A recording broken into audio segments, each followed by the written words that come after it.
오히려 뭐 엑셀, 워드, 프리미어보다는 실제 네이버 웹툰에서 PD들이 진행하는 데일리 업무들도 실제로 해보고. 자, 이번은 네이버 웹툰 인턴 도전일기 2편 2달간의 인턴 생활은 어땠는지를 말씀드리도록 하겠습니다.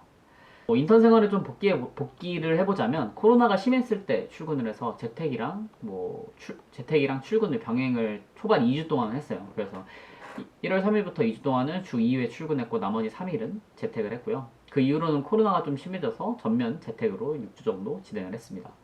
최종과제 중간 발표랑 최종과제 발표 당일도 모두 줌으로 진행을 했고, 이제 네이버 웹툰 인턴을 같이 하고 저한된 동기의 글을 보면서 좀 복기를 해볼까 하거든요. 이제 네이버 웹툰 콘텐츠 직군, 웹툰 만화 어느 정도 잘 알고 좋아해야 될까? 라는 질문에 대해서 이렇게 말씀을 해주셨더라고요. 웹툰에 대한 근본적인 애정, 소수의 웹툰이나 만화를 깊게 파는 스타일, 본인이 보는 작품에 대한 인사이트, 어떤 요소들이 독자들이 좋아하는지에 대한 고민. 저는 개인적으로 이 말에 굉장히 공감을 하는 게, 본인이 좋아하는 장르를 정하고 다 좋아할 필요는 없어요. 저는 사실 다 좋아한다고 했거든요. 다 많이 보고. 근데 저처럼 다 좋아할 필요 없고, 본인이 좋아하는 장르를 정하고 그 안에서 상위권, 중위권, 하위권 웹툰을 좀 분석해보는 걸 추천해 드려요. 그런 작품들 분석하는 거를 네이버 블로그에 뭐 자신만의 관점으로 분석을 해서 좀 다른 사람들의 추천을 해본다거나 자신만의 관점을 완성해가면 좋지 않을까라는 생각을 합니다. 그 다음에 웹툰뿐만 아니라 다양한 콘텐츠에 대한 관심과 애정도 경쟁력입니다. 그래서 콘텐츠 덕후분들이라면 자신있게 지원해보라고 말씀드리고 싶습니다. 이것도 맞는 게, 사실 뭐 저희가 데일리 업무도 받고 최종 과제라든지 중간에 팝업 과제 이런 것도 받았었는데, 단순히 웹툰과 웹소설만 좋아해도 되긴 하지만 오히려 좀 그런 굵직한 과제들을 잘하면 지금 현재 트렌디한 밈이라든지 아니면 트렌디한 영상, 혹은 뭐 어떤 유튜버가 좀 유행을 하고 있고 뭐 이런 것들을 잘 알고 있으면 좋겠다라는 생각을 했어요. 최종 과제 같은 경우에는 사실 뭐 그냥 뭐 작품 하나 가져와 봐봐, 그걸 평가할게, 이런 게 아니라 정말 좀 네이버 웹툰 방향성, 혹은 네이버 웹툰 행사, 이런 것들에 대한 트렌드를 접목시키는 과제들이 좀 많았거든요. 그래서 본인들이 좀 그런 콘텐츠에 대한 트렌드를 잘 알고 있으신 분들이라면 조금 더 굵직한 과제들은 쉽게 할 수 있지 않을까라는 생각을 했습니다. 네이버 웹툰의 스펙. 처음에 이제 첫 영상에서 아마 말씀을 드렸을 것 같기는 한데, 웹툰에 대한 경험이 많이 없어도 된다는 점은 맞아요. 대신 웹툰을 많이 읽고 애정이나 열정이 있어야 된다는 것도 알고 계셔야 되고, 저는 중요하게 생각하는 건 계속 말씀드리지만, 이 웹툰이 왜 잘 팔리는 웹툰인지 혹은 인기가 없는 웹툰인지를 좀 자신만의 관점으로 설득할 수 있어야 되고, 저는 오히려 중요하다고 생각하는 거는 이런 나의 생각과 관점을 간략하게 표현할 수 있는 툴들을 잘 다루셨으면 좋겠어요.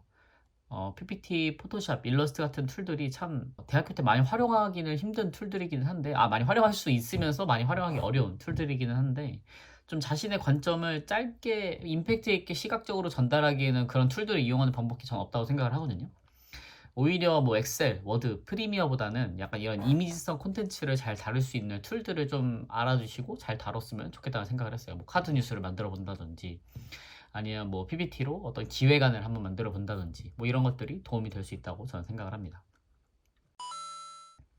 합격 여부와 나이가 관계가 있나요? 저는 그렇게 큰 관계는 없다고 생각을 합니다. 면접 스터디를 하신 분들은 어쨌든 자소서나 과제 전형을 다 통과하신 분들이니까, 그런 분들도 저보다 나이 많았던 분들도 있고, 뭐 대학원생, 뭐 현직자 이런 분들도 있었고, 실제 인턴을 한 동기들은 나이대가 24살에서 29살 이 사이에 다양한 나이대의 사람들이 있었습니다. 과제와 면접 시 알아두면 좋은 것. 저는 이 왜에 대한 자신의 관점, 논리 구조를 만들어 놓는 게 가장 중요하다고 생각을 하거든요. 이 작품이 왜 잘 되는지, 혹은 왜 안 되는지, 왜 내가 이 업계에서 일하고 싶은지, 이 트렌드는 지금 왜 소비자들이 열광하고 있는지에 대해서 항상 왜에 대해서 끊임없이 고민해 보는 게 가장 중요하다고 생각을 합니다. 특히 중간 과제, 뭐 최종 과제, 팝업 과제 이런 과제와 관련된 거는 좀 웹툰과 웹소설의 자신의 시각도 중요하지만 콘텐츠에 대한 자신의 시각이나 트렌드력도 되게 중요하다고 생각을 하기 때문에, 이런 것들을 한 번씩 생각을 해보는 시간을 가지면 좋을 것 같다는 생각을 합니다. 인턴십은 어떻게 진행되나요? 사실 저는 주변에서 인턴한 친구들의 경험과 제 인턴 경험을 비교해보면, 네이버 웹툰은 좀 실무자가 같이 일하고 싶어하는, 지금 바로 함께 일해도 좋은 사람을 뽑는다라고 생각을 해요.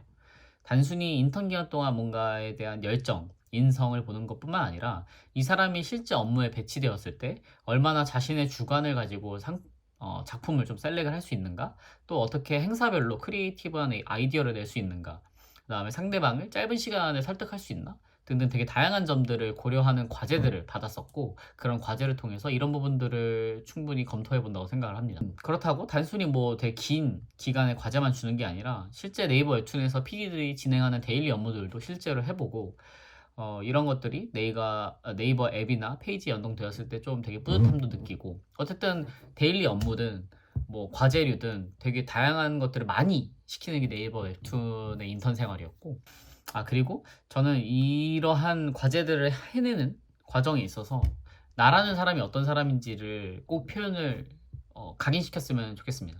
항상 인턴 하기 전에도 인턴 중에도 그 현직자분들 멘토분들이 말씀해 주셨는데, 욱진아, 너를 생각했을 때 어떤 사람인지를 확실하게 파악하게 만들 수 있어야 돼, 확실하게 각인시켜야 돼 라는 말들 되게 많이 들었거든요. 그러니까 저를 생각했을 때 얘는 무협소설이 진짜 미친 애야, 아니면 뭐 쟤는 진짜 콘텐츠 덕후야, 트렌드력은 따라올 사람이 없어, 뭐 이런 정도의 사람이 된다라는 거죠. 돼야 된다라는 거죠. 그게 저는 업무적으로 연관되어 있는 능력이면 정말 좋겠다라는 생각을 합니다. 또 기억에 남는 업무나 과제, 아직 세상에 공개되지 않은 투고된 작품 검토해보고 본인 생각을 얘기하는 과제가 가장 인상 깊었다고 말했는데, 저도 이 과제가 진짜 인상이 깊더라고요. 어떻게 보면 아직 세상에 공개되지 않은 기존 작가님들의 작품을 볼 수 있는 시간이기도 하고, 웹툰 PD의 좀 장점이지 않을까라는 생각을 했어요. 많은 분들이 아시는 이제 네이버 웹툰 최강자전이 있고, 이런 기존 작가님들이 투고하시는 란도 있는데요. 이런 투고된 작품을 PD들이 모여서 본인들은 이 작품을 어떻게 생각하는지 평점도 주고, 뭐가 좋은지 안 좋은지, 이거를 우리가 릴리즈 할 건지 말 건지를 좀 정하는 시간들이 있더라고요. 지금 네이버 웹툰에서 보여드리는 이터널 포스라는 작품도 당시에 제가 인턴할 때 투고되었던 작품인데, 이게 사실 정극진, 박진환 작가님들의 작품이에요. 이 이터널 포스는 제가 과거에 이제 브레이커 1, 2를 정말 재밌게 봤었는데, 그 작가님들이고 그 브레이커 1, 2의 후속작이기도 하거든요. 아직 남들이 보지 못한 이 이터널 포스라는 원고를 제가 볼 수 있었다는 게 되게 설레는 순간이었던 것 같아요. 어떻게 보면 10년의 추억을 보상받는 느낌이랄까? 왜냐면 후속작이 너무 안 나와서 그때 열받아 있었는데. 그다음에 인턴 기간 가장 좋았던 점, 뭐 저도 업무는 사실 빡셌어요. 막 데일리 업무도 주고 과제 업무도 마감 기한이 항상 있다 보니까 쫓기듯이 했었는데, 그 와중에 사람들이 정말 너무 좋아서, 사실 제 동기들도 너무 좋았고 인턴 동기들도 너무 좋고, 각자의 개성이나 특징이 뚜렷하면서 되게 사람들이 좋은 사람들이었고, 멘토분들이나 리더님들도 되게 좋았던 분들이에요. 그래서 되게 아쉽죠. 같이 일할 수 있으면 얼마나 좋을까라는 생각을 매일매일 했었는데, 어떻게 보면 사람이 제일 좋아서 일하고 싶은 기업이라고 생각이 됐었어요. 네이버 웹툰, 뭐 다른 부서는 어떤지 모르지만 웹툰 PD 그 부서는 제가 인턴할 때만큼은 와, 정말 너무 능력 있고 좋은 사람들이 많다라고 느꼈었거든요. 그리고 뭐 코로나 시기여서 뭐 작가님들 뵐 기회도 진짜 많이 없었는데, 리더님이나 멘토님들이 작가님도 오실 때마다 인턴들 데려가서 인사시키고 뭐 사인도 받아주시고 굿즈도 받아주시고 하는 게, 그래도 저희를 하나하나 좀 챙겨준다는 느낌을 받았어요. 되게 사소한 걸. 그다음 마지막은 아니네요. 인턴십 기간 동안 가지면 좋을 마음가짐이나 꿀팁, 여기서 두 가지 정도를 되게 중요하게 저는 생각을 하는데요. 첫 번째, 후회가 남지 않을 만큼 역량을 쏟아보는 것입니다. 제가 인턴할 당시에는 설 연휴가 껴 있었어요. 한 5일이었나 6일 정도 껴 있었는데, 설 연휴 저희는 막 설 연휴에도 뭐 작품 공부하고 과제 준비해야지 라는 마음이었는데, 막상 설 연휴가 되니까 스스로 조금 통제가 안 되더라고요. 인생에 진짜 한 번일 수도 있는 기회인데, 그때 조금 스스로 혼자 생각했던 말이, 다른 분들도 안 하고 있겠지? 에이, 이 정도 했으면 됐어 라는 마음이었던 것 같아요. 좀 자기 스스로 변명하는 기분이 들 때는 그거는 아닌 것 같고, 제가 다른 사람들은 같이 안 하고 있을 거라고 생각했을 때 동기들은 어떻게 보면 했을 수도 있잖아요. 그러니까 그런 아쉬움이 남기지 않도록 저는 최선을 다해서, 사실 다 해야 된다고 생각을 해요. 인턴 기간이 길면 뭐 2달, 짧으면 뭐 한두 달일 수 있고, 길면 뭐 6개월일 수도 있잖아요. 근데 그 안에 100%, 120%를 하지 않으면, 사실 정해져 있는 기간도 100%, 120%를 못하는 사람을 기업에서는 사실 뽑아줄 일이 없잖아요. 어떻게 뽑아놓으면 평소보다 뭐 100%를 매일 할 수는 없으니까. 근데 그 기간 안에만큼은 100%, 120%를 좀 하는 걸 보여줬어요. 두 번째로는 Y에 대한 고민. 제가 1편에서도 말했고 이 2편에서도 계속 말씀드리는 건 작품에 대한 Y, 나에 대한 Y, 콘텐츠에 대한 Y를 늘 고민했으면 좋겠습니다. 과제나 업무를 받을 때 왜 이걸 하지? 왜 이거를 과제로 내줬을까에 대한 고민을 한 번쯤 해봤으면 좋겠고 그 Y를 통해서 목표와 방향성을 설정하고 과제를 계속해서 해나가면서 깊이 있는 과제를 만들 수 있다고 생각을 하거든요. 근데 Y를 고민하지 않고 방향성이나 목표 없이 그냥 이 자료, 저 자료의 자료만 막 수집하면서 뭐 해야 되지? 라는 생각이 드는 순간에 진짜 자료의 늪에 빠지게 되는 것 같아요. 저도 최종 과제 할 때 막 뭐 콘텐츠 자료 당시 유행했던 뭐 NFT나 뭐 AI 뭐 진짜 많은 자료들을 막 보면서 내가 이 과제로 뭘 써야 될지에 대한 감이 안 잡히는 거예요. 너무 많으니까. 좋은 소재도 너무 많고.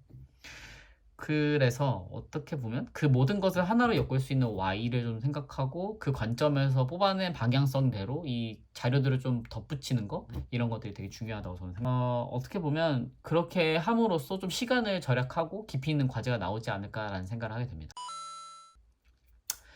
마지막으로 이제 인턴에서 정규직 전환된 분들이 8분 중에 3분이 있거든요. 그분들을 보면서 어떤 분들이 될까라는 고민을 해봤을 때 해봤어요.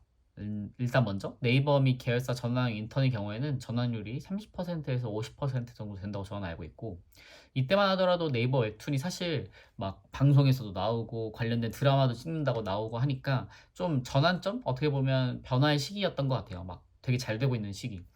그래서 최다 인원으로 인턴을 뽑았다고 하더라고요. 저희 전기수는 4명인가 뽑고 그 중에 2분이 됐었고 저희는 8명을 뽑아서 최종적으로 3명이 됐으니까 보통 전환율이 한 30%에서 50% 정도 된다고 생각을 해주시면 될 것 같아요. 전 최종적으로 이 전환되신 3분이 각각의 자신만의 특징이 있다고 확 느껴졌거든요. A의 경우 콘텐츠 내 재미있는 요소나 트렌드를 웹툰과 잘 접목시키고 그 아이디어를 시각적 혹은 말로 잘 표현하시는 분이었고 B의 경우에는 자신의 세계관이나 콘텐츠에 대한 열정이나 주관이 굉장히 뚜렷하신 분이었고 이유 있는 4차원이시였고 C의 경우에는 진짜 다재다능한 느낌? 모든 과제를 잘하는 팔방미인 같은 분이셨어요. 그래서 저 같은 경우에는 과제나 업무를 하면서 뭐 아까 말씀드렸던 욱진이는 어떤 사람이야 라는 거 못 보여드렸던 게 좀 아쉬웠던 것 같고 그냥 어떻게 보면 싹싹하고 열정만 넘치는 평범한 인턴이었던 것 같더라고요. 인턴으로서 사실 회사에 잘 녹아들고 선배들한테 잘하고 뭐 사회생활을 잘하는 것도 중요하지만 이것들은 좀 부차적인 거라고 나중에 생각이 들더라고요. 1차적으로는 내가 맡은 업무, 그 다음에 그 맡은 업무에 대한 좀 프로페셔널함, 그 다음에 책임감이 있는 사람이 가장 중요하다고 생각을 해요. 지금 돌이켜보면 네이버 웹툰이라는 회사가 원하는 것은 콘텐츠에 대해 자신만의 색깔, 생각, 개성이 있으면서 그런 자신만의 개성을 좀 시각적으로 논리 정연하게 표현하면서 남을 설득할 수 있는 사람, 그러면서 웹툰과 웹소설에 대한 애정과 열정이 있었던 사람인 것 같습니다. 그럼 여기까지 인턴 생활을 하면서 느꼈던 점들을 말씀드렸고 다음 3편에서는 제가 왜 전환후 인턴에서 떨어졌을까에 대해 한번 고민했던 것을 말해보도록 하겠습니다. 궁금하신 점 있으시면 언제든 댓글 달아주세요. 감사합니다. 안녕히